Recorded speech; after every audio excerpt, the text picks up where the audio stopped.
I want to burn some momentum. I want to burn a little. There you go. Okay, now take it back. Dude, this is a good game. You ever play a game and be like, you know, this might be my new main? It's like the 5th time that's happened this week. Fuck you. I hate this dumb game. Piece of shit game. I will become back my money. I actually won't become back my money. I'm pretty sure I bought this in like 2017.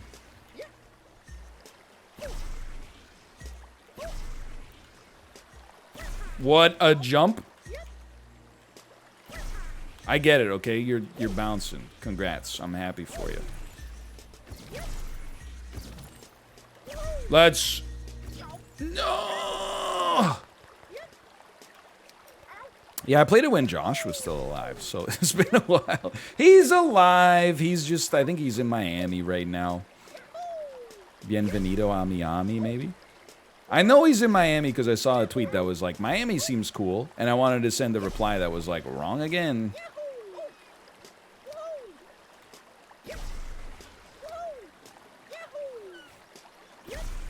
I mean, I'm sure I've only been to Miami once.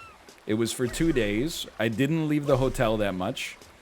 And it was entirely in South Beach, which I'm sure is not even close to being representative of the entire city. But I'd say I'm kind of an expert.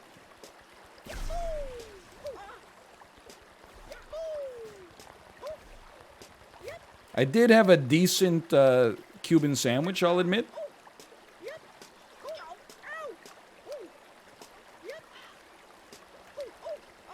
That's about it.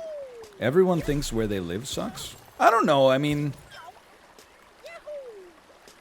I honestly, I disagree with that. Not just because I like Vancouver, but I feel like people are always being like, you know, whenever there's an article on like housing prices, people are always like, you should move to the middle of nowhere, it's great.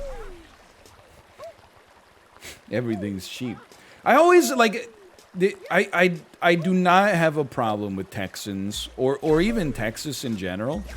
So I apologize that I keep using, I don't know, like literally 27 million people as the butt of this joke. But it just, I always laugh when you'll see these articles on like, you know, oh, house prices in San Francisco go up another 30% year over year. And they'll say something like, if you put that house in Texas, it would be $300,000. And you're like, that's an own on you, dummy. Like, I get it. It's expensive as hell in San Francisco. But you're like, man, if you moved that exact house and you dropped it in my neighborhood, it would lose 80% of its value immediately. That's not an own on San Francisco. That is an own on where you live.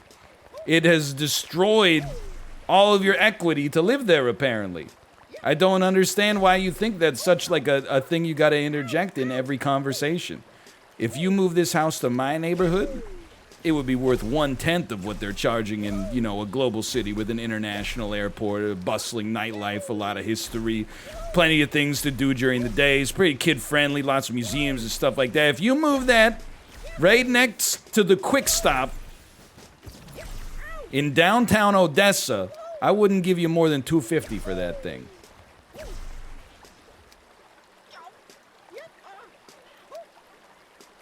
Anyway, that's my bit. I'm a Texan, that's a +2. Or as we call it in Texas, a 0. You move that joke to Texas, that'd be a 0, man.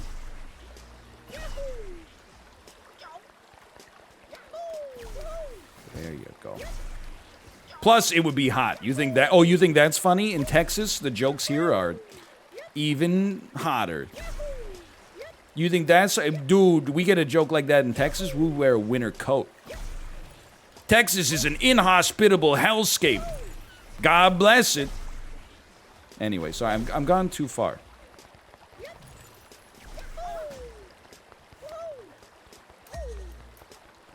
Quick, quick, quick. Someone's complaining about where they live. Let's make it about us, but then say, wouldn't change a thing.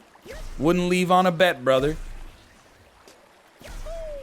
Someone from Denmark is complaining that it's so hot outside that, like, the power grid went down. This is my time to strike. The rage, impressive, incredible. Man too angry to die. Here we go. Here we go. Anyway, all this being said, you might think I have something against Texas. If I moved, fuck you. If I moved to the United States, no joke, Texas would probably be in my top 8 states to move to.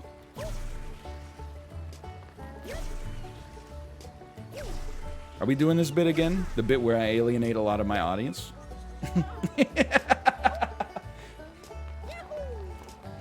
Well, we got nothing else to do. We're bantering. Well, look, I know I've gone through this before. I love the Pacific Northwest, or as we call it in Canada, the Pacific Southwest. Washington State would be probably top of the list. Oregon would probably be second. There's not much a state can do to compete with that. After that, you got to think about California, but California's kind of expensive, but it would still probably be up there. It's got a reason to be there. Colorado would probably be up there. Seems beautiful, and culturally I align with it at least a little bit, if they could stop smoking up so much at least. Then I'll say Texas is like, look, Texas is high volume, you know, is loud, but at least it's got like reasons to be there. You know what I mean? Like, it's got good food, big cities, lots of sports teams. Sure, there's plenty of stuff to do. It's got a strong cultural identity, you know? Compare that to something like, I don't mean to be rude, but compare to something like Indiana, where I'm like, I don't know anything about you except like Peyton Manning lived there for like 20 years. And also you're next to Illinois, and your name's kind of like Illinois, but you don't have Chicago. You got Indianapolis instead. So I'm not trying to be insulting to Indiana. I'm just saying, at least Texas, I think I have like more of a compelling reason to consider it as an outsider. At least. Yeah, I don't really watch college basketball, but I guess if I moved to Indiana, I'd have to consider it, right?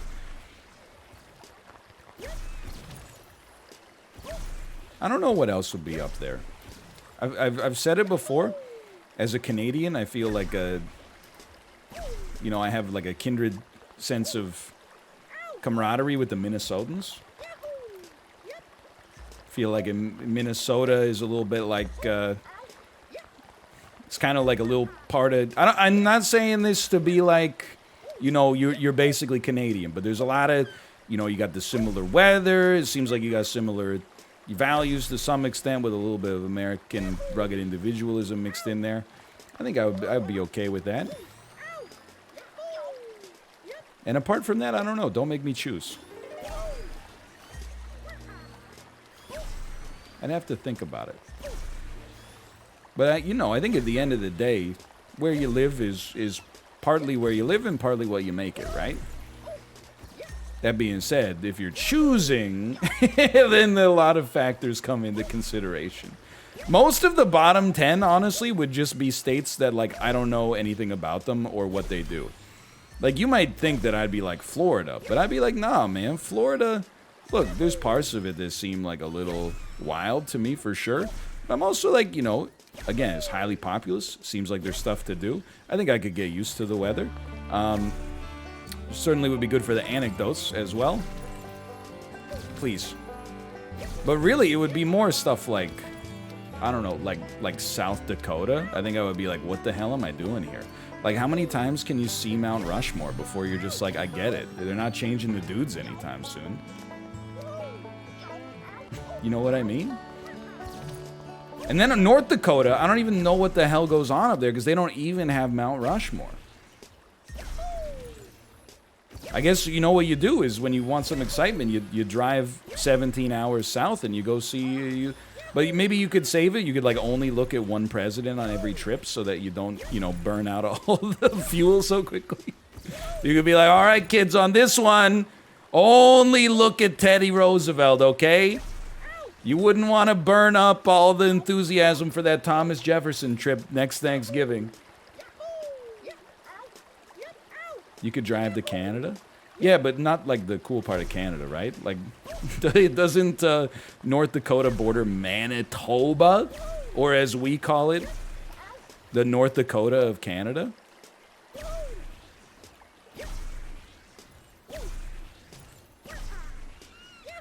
Oof, oof, oof. No disrespect. Manitobans, all 6 of them are just watching this like, what the fuck, dude? I came here to relax. It was all fun and games when you were making fun of North Dakota, but then now we're like, now I'm being personally attacked.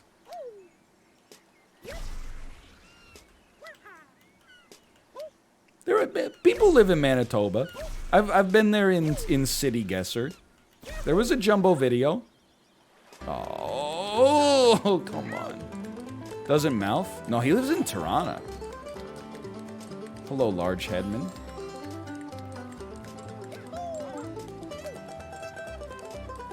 Look, here's the thing, and this is even ruder to Manitoba, but it's couched in some civility.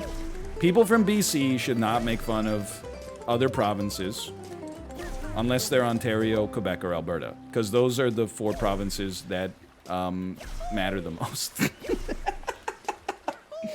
So you gotta stay in your lane. You gotta only take shots at the other provinces that are within your domestic weight class.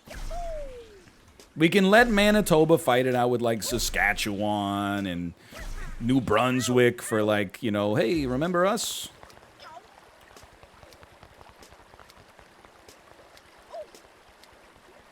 Oh, man.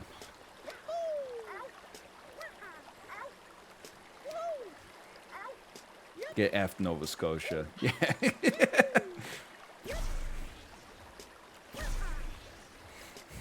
Thoughts on Toronto?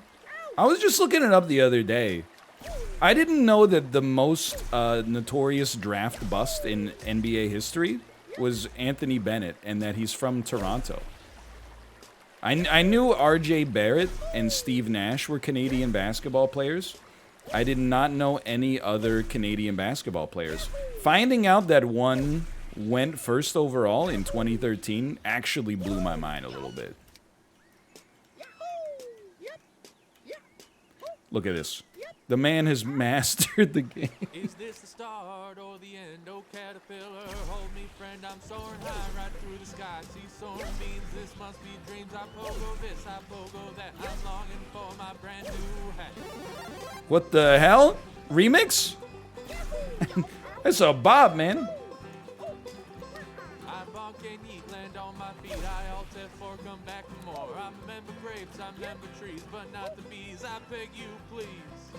He said Alt F4. Is this an Easter egg?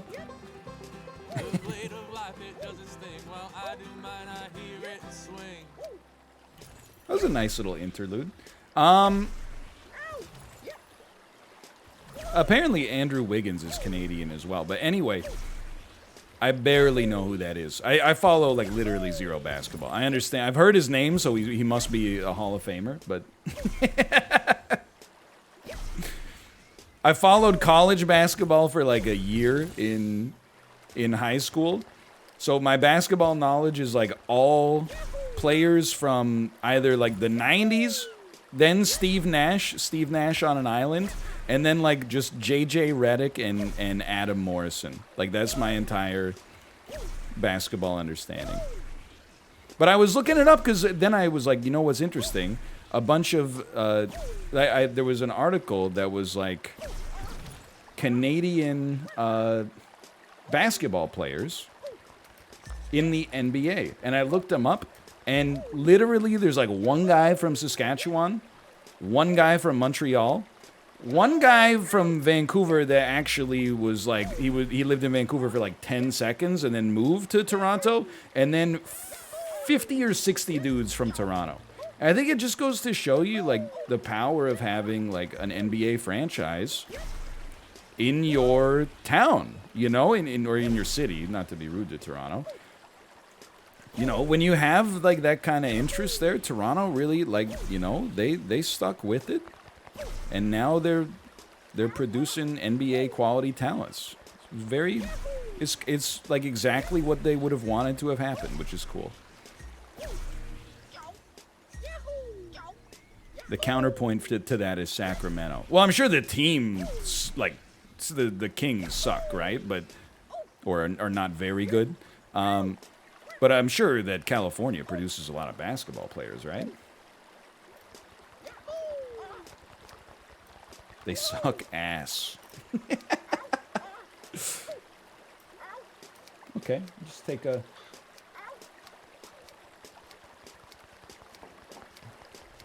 quick little sip. Stretch out the hands a bit. Don't want to get repetitive stress injury. Okay, here we go. What's the best movie that stars its director? Now that's an interesting question. I'm sure it's got to be like the American Film Institute answer is some Orson Welles bullshit, right? That nobody over the age of like, or nobody under the age of 75 has actually seen. But we need to come up with a definition of stars. Because, like, you know, I'm not saying this is the right answer at all, but, you know, Taika Waititi plays a role in some of his films. You know, does he star in, like, you know, Thor Ragnarok? I would say no. Does he star in Jojo Rabbit, which I actually don't think is that good? Yeah, maybe. I don't know. He's a supporter at the very least. He has to be main character?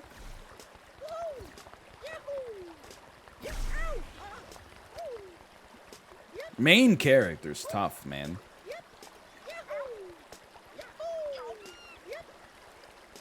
I mean, I feel like starring is, if you made a normal movie poster, would their name make it onto the poster as an actor? So, like, Quentin Tarantino in Pulp Fiction, he's in the movie for probably like 10 minutes, but he wouldn't make it on the poster.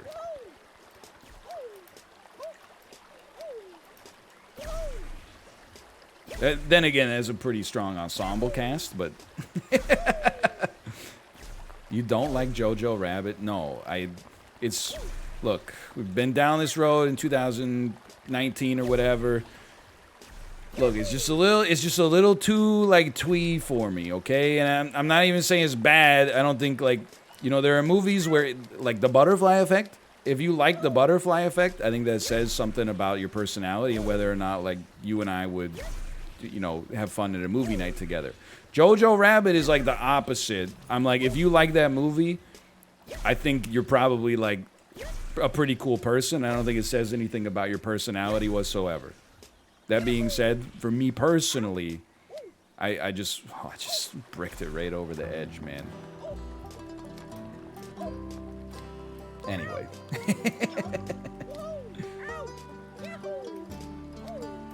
I thought you would like Jojo Rabbit because you like Eternal Sunshine.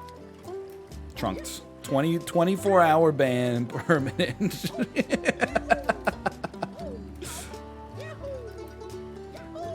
Welcome to the trunk.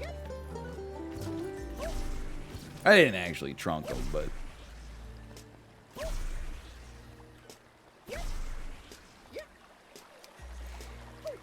You know what it is for me? Is that they play David Bowie's Heroes in it. Which is a great song, but it already had all of its emotion used up in season 1 of Stranger Things when they find Will Byers' body, but it's not actually Will Byers' body. It's like full of, you know, weird leeches or some shit like that. I'm like, you can't do that. Stranger Things already did that. Stranger Things already did that one. You can't steal I get it. This is... The new guy just dropped, a guy who says, oh, I saw this on Stranger Things.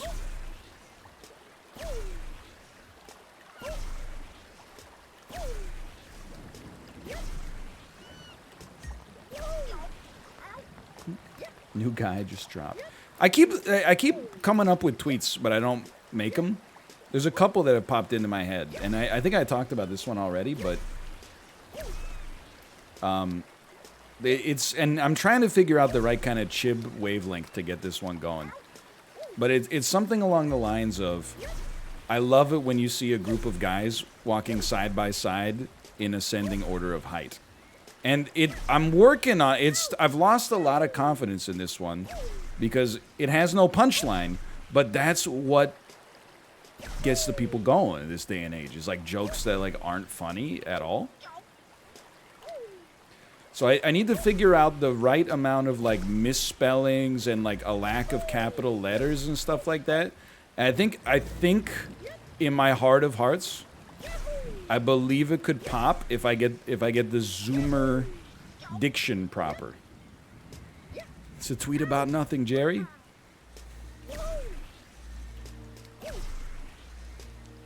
Beautiful. Okay, hold on. Don't brick it.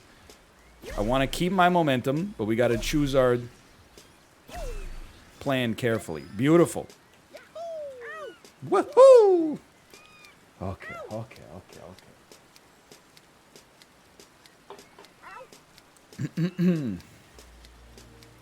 Da-dunk.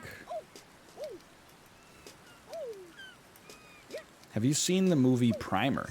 I have a few times, and actually, can I tell you, I was thinking about it about 5 seconds ago when somebody said, what's the best movie that the director is also starred in? I don't know if Primer is at the tippy top of the list, but it's a great movie for me to scoop on. Like, I'm going to scoop my popcorn into my mouth when I watch it. Because it's so entertaining. But then you like don't get to hear the dialogue because you got so much popcorn in your mouth, and then you turn to the person you're seeing the movie with and you're like, what the fuck is happening in this movie? And then they're like, hold on, let me pull up that post from Reddit that has like the flow chart and the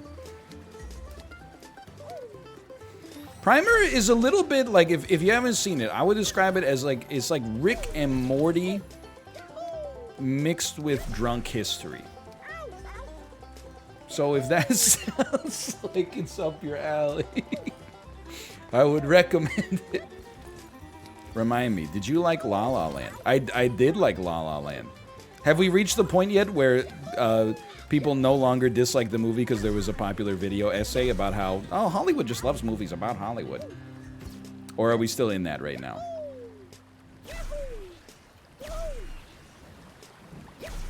Is Primer harder to follow than Dark? I would honestly, like, Dark is reasonably tough to follow, but Primer is more confusing, I think. But good, like in the same way. Like it's complicated, but the juice is worth the squeeze. I did finish Dark and I did enjoy it. I think it's one of the absolute gems on Netflix. I would recommend it to just about anybody. Oh, Toasty, don't even get me started on Junkyard Wars, man, because like the idea of a streamer chopped is like just hilarious to me to begin with, but streamer Junkyard Wars is really the dream. And I would love to participate because when it comes to engineering, I am actually just stupid. Like, I know nothing. And I'm bad at building things. I mean, whenever you've seen me play an engineering game, you can tell I don't know what I'm doing. But then take my brain being bad in that for that specific, axis of science or engineering, I suppose. Saved. And then combine that with me also being bad with my... Not saved? Combine that with me also being bad with my hands. And that's how you end up with me being, the plucky underdog on something like Junkyard Wars.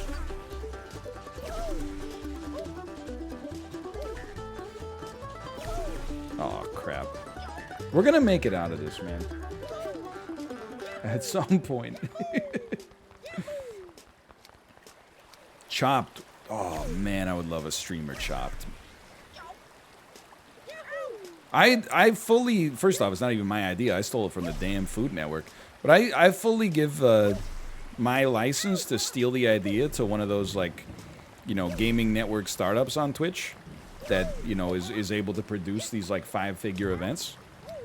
By all means, I would love to watch a streamer Chopped. I would love to participate. I don't know if the border's ever going to open up, but I am Dose2'd in case, Justin, are you watching? Not HC, but TRUDEAU.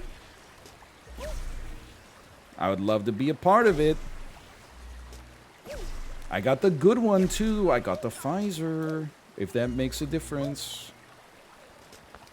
Which I think it should, personally, because it benefits me in this situation.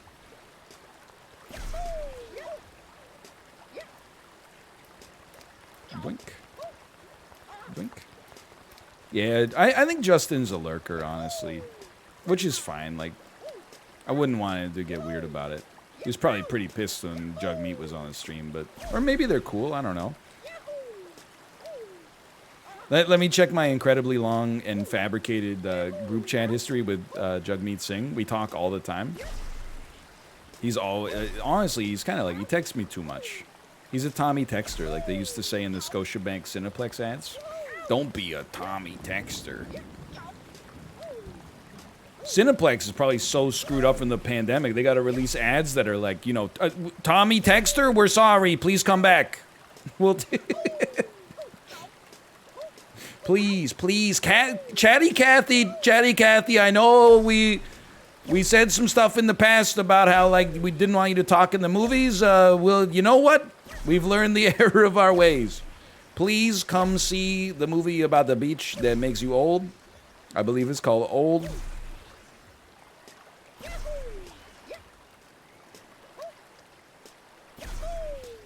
Beautiful. Oh, okay. Oh, not beautiful. We're going down.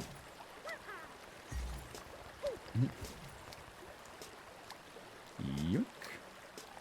Susie Seat Kicker. Oh, I mean, that's one I just gotta say. Maybe I don't see that many kids' movies yet. But I never really had that many Susie Seat Kickers. Like, the worst patron for me at the movie theater, obviously people that talk in the movie. I've come a long way from my previous harsh, like, Larry David type stances on a lot of these issues. If you check your cell phone, I probably said, you know, in like 2015, if you ever look at your cell phone during a movie, you should be in prison for life. I've softened on that stance, okay? Like, we live in a cell phone-enabled world. When I watch, like, Minari, I'm not in the world of Minari. Like, I separate the fact that I'm watching a movie from my real life. So it's not like when someone looks at their phone, they're like, you know, I thought I was on a farm in 1980s America right now, figuring out what the American dream means when you're part of, like, a minority group in the United States, right? So I'm like, I get it now. I'm not like, oh, it took me out of the movie so much I couldn't enjoy it. If you check your phone once during the movie, maybe parole 90 days. If you look at your phone 2 times during the movie, 25 to life. Okay, that's it though. Just the most annoying people for me at the movies now are the people, and I've talked about this before, but it's been a long time since I've been at the movies. Now that there is assigned seating for most movies, the people that take your seat, and then when you come in, you've got to be the guy who goes, oh, I think you're in our seat. Yeah, this is L15 and L16. And then they're like, oh, this is an A1? And I'm like, nah, it's not A1. I think you knew that, though. And they're like, oh, sorry, bro. And then they go, and then they just move like 2 seats away. Like their whole, their thing is like, we're just not gonna like pick a seat because we're like late. And instead, we're just gonna try to like steal one and either hope that someone doesn't show up or that they're so like afraid of conflict they won't even, hello, sir. They'll just feel like it's better to not mention it. Those people, life in prison.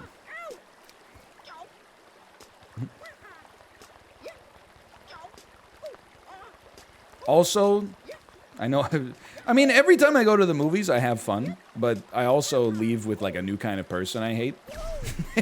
Pretty much, which is probably not a healthy worldview.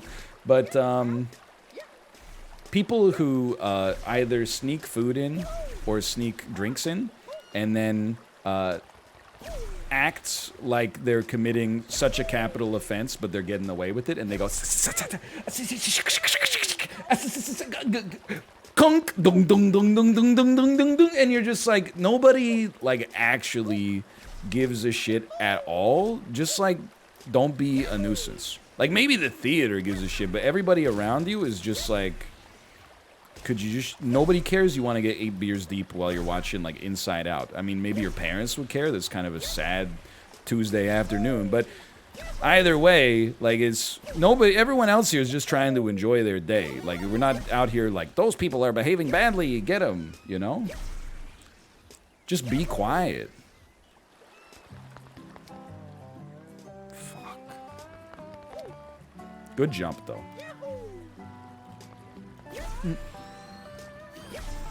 I see a large head. I love that we're so bad at the game that the stream snipers like got bored and left us alone mostly. Like we got a whole new crop of stream snipers because the original ones were like, I really thought he was gonna beat the game in like half an hour.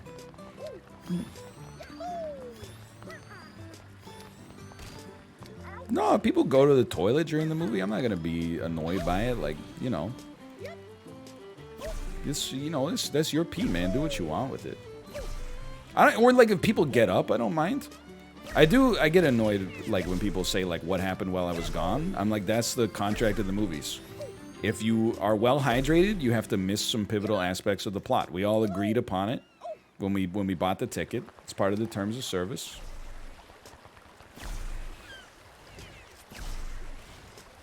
Beautiful. Look at this momentum. It's gone. And it's gone.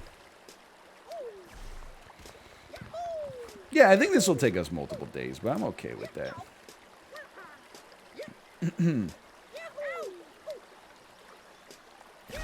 I'm not, like, believe it or not, I'm not that much of a... I don't think I have unreasonable social standards. I think it's just, like, being an only child combined with watching too much Seinfeld and Curb Your Enthusiasm, combined with, in particular, living in a city where people are very self-obsessed. It's not the only city in the world where that happens, but, like, you know, the other day, I took the baby to activity gym. I had to pay for parking. There's only one machine at the parking garage, and I was holding the baby with one hand, so I didn't want to, like, you know, bust out my phone and try to download the phone app and get it all figured out. And then there was, like, a group of 6 or 7 girls and their mom in front of me, and they were just standing at the, like, the parking thing arguing, and then they would, like, hit a button, and then they'd say something like, you know, oh, I forgot our license plate, and then they would, like, look up the picture of the license plate on the... Literally, it's like a 4-second ordeal. You just go over to it, you go, deep, deep, deep, deep, deep, deep, beep. It's a credit card, right? But they literally took, like, 8 minutes. I'm standing there with, like... I can't even do my this anymore. I can't even go... Because I just got a mask on. So instead, they're like, this guy's surprised, like, at fucking everything. They can't pick up on my social cues because I'm trying to, like, safely social distance and stuff like that. And then finally, their mom was like, hey, this guy's waiting for you. He's been waiting for you holding his baby for, like, 5 minutes. I swear to God, they went, Mom! We're trying to pay for the parking! And I was just like, this is just a disaster, man. But it's the kind of stuff you see, like, at least once a week when you live here. It's just people that, you know, like, I'm not saying it's kids these days or anything like that. But, you know, the way my parents brought me up was like, hey, if you're at the grocery store, you know, you got one thing in your cart and there's... You know, or, well, let me rephrase. If you got a full cart of groceries and someone behind you has like a pack of gum, you say, hey, ma'am or sir, would you like to go in front of me because you've only got a little bit of stuff?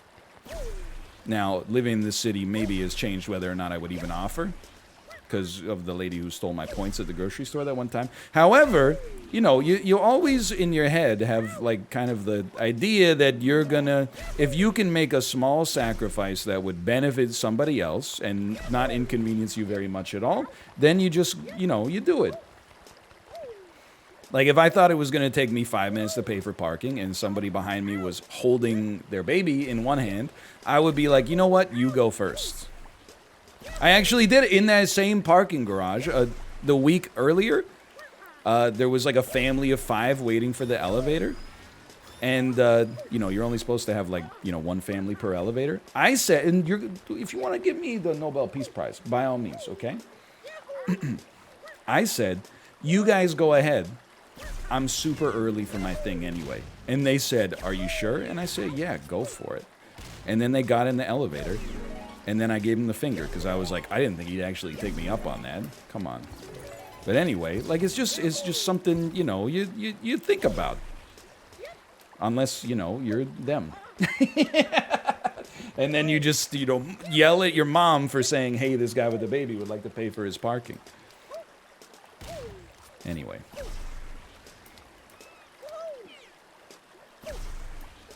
But then I kind of do agree with that tweet that I know I took umbrage with last week. But the tweet that there's really like only...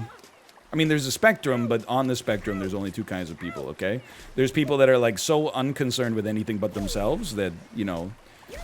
Anything that's an inconvenience to them is like 10 times worse than an inconvenience of a greater magnitude to somebody else. And then people that are so concerned with inconveniencing other people that they will like never raise a fuss at all. And I'm definitely more on the right side. Both the correct side and the latter. How many times did you audibly sigh behind them? They wouldn't have heard me anyway because they were like... They were, you know, like... Okay. I gotta get my... You know how, like, when a group of young women maybe went to brunch with bottomless mimosas, and you can just sort of, you know, tell based on the timbre of their voices and the rate at which words are coming out of their mouths that, you know, they're extremely drunk on like breakfast prosecco. That was kind of what was going on there.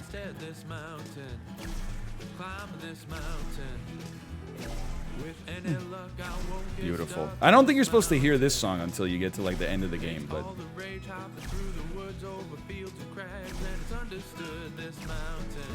it's inspiring, man. It's taking me. No. Beautiful. Ooh. No, we were so close. Okay.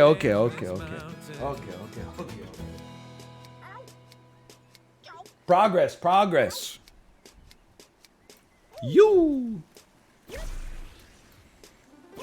Don't get me wrong, by the way. I'm not trying to, you know, reflect poorly on brunch culture.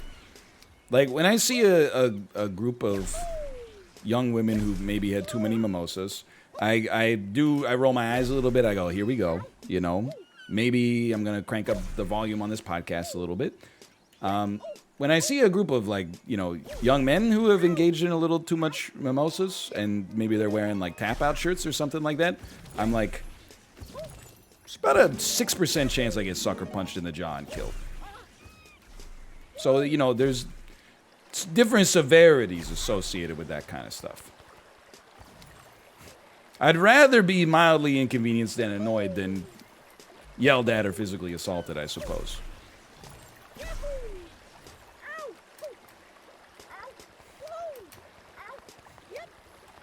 Every drunk demographic has something, you know, regrettable as well. like it's nobody is like, oh, you know who really shines when they, like, you know, are 7 beers deep at 2 p.m. Everybody is like annoying as hell if you're sober at that point. Like, you know, drunk middle-aged women, I'm like, let me guess, please, for the love of God, please don't start playing Don't Stop Believing by Journey on your phone and then singing along, but you don't actually know the words. For the love of God, please don't. And then it's, of course, 7 seconds later, they're all just small-town girls living in a lonely world. Hello. I'm just a little silhouette of a man. Then you see somebody in like a, you know, a shirt that has a picture of a D20 and it says, "This is how I roll." Then they get drunk and you're like, please, for the love of God, don't get wasted and start playing Jonathan Colton music. And then they get, you know, they get 6 drinks called, like, you know, the Demogorgon's Brew in them. And all of a sudden they're like, here we go, it's Jonathan Colton time.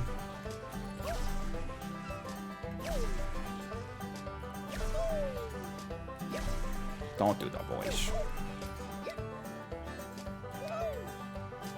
No, NL, don't drink two, imperial stouts and then start a rant about how Craig Mack's Flavor in Your Ear is the most underrated hip-hop song of the 90s. Don't do it.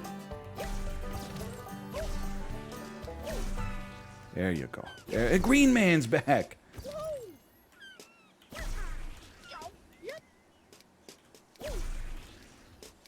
Big plays. Big plays. We're setting up still. Still setting. Still setting up. Still setting. Now we're going. That's all right. Big bounce. Saved. Not enough. Saved. Kind of saved. Dead. Better though. Better. We're getting better. I always say, oh man, I gotta get some Sporkle in today, man. We gotta say we got another 5-10 minutes in here before we do some Sporkle. You know we're coming back this week. This is Getting Over It was also abandoned for quite some time. Then we eventually, put it on the to-do list and got it done.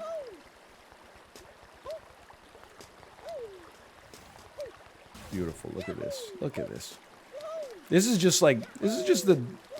I've seen the rest of the game before. This part is new to me. It's much like Getting Over It. You got to learn your ins and outs. You got to learn different methodologies. I mean, even Alt F4 seemed insurmountable for a time. Then, of course, we find out it's actually like the easiest one of these games that's ever existed. Like, I would be really embarrassed if it took me 30 hours to beat Alt F4. Like, I don't know. I would have trouble showing my face on the... Not just this platform, but many platforms. Stages. Spotlights, podiums. Daises. What are the... Pulpits? Pulpits as well?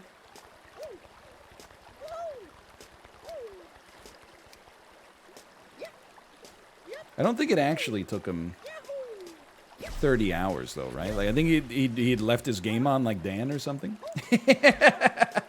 Plinths, yeah, I wouldn't be caught dead showing my face around a plinth.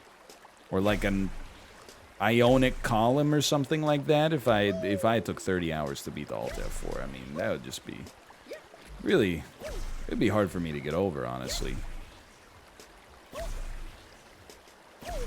That's alright. He can recapture some of that glory with his 17th PogChamps appearance, while some of us are just I'll even play like in like a show match or so.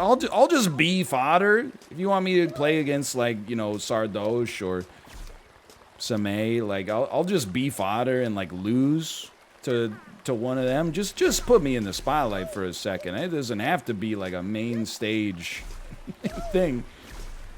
I don't have to be a competitor.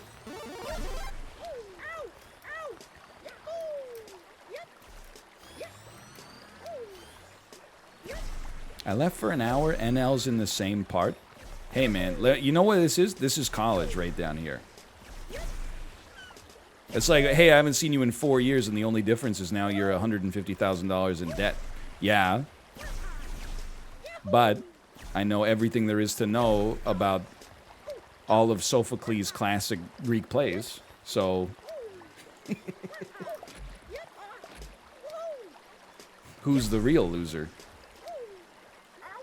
My high school friend Elon Musk? That's the joke, I suppose. Don't even get me started on college, man. Don't even get me started on college, man. Boom. Boom. Okay, one more solid try here.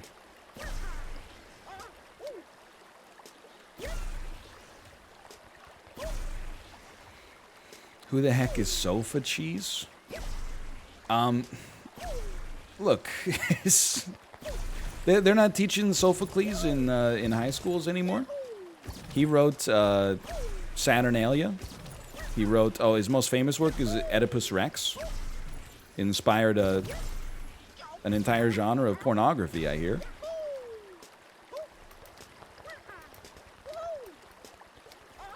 Saturnalia? Oh, sorry, but did I say Saturnalia? I meant Saturday Night Live. Live from Athens, it's Saturnalia night. Socrates. Plato. Cato the Younger. Musical guests. Cato the Elder.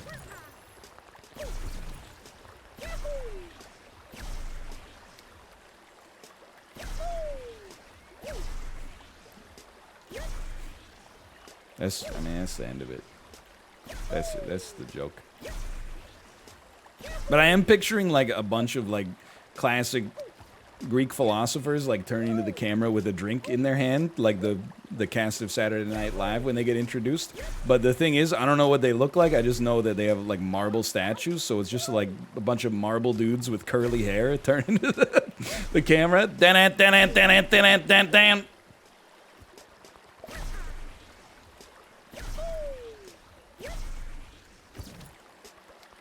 Okay. Oh, okay.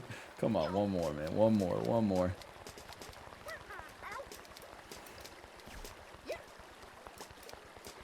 There's that famous painting of Socrates with his poisoned wine. I remember Tenacious D wrote a song about that. I've poisoned your wine. I've poisoned yours as well. I think they scream after that or something. Here we go.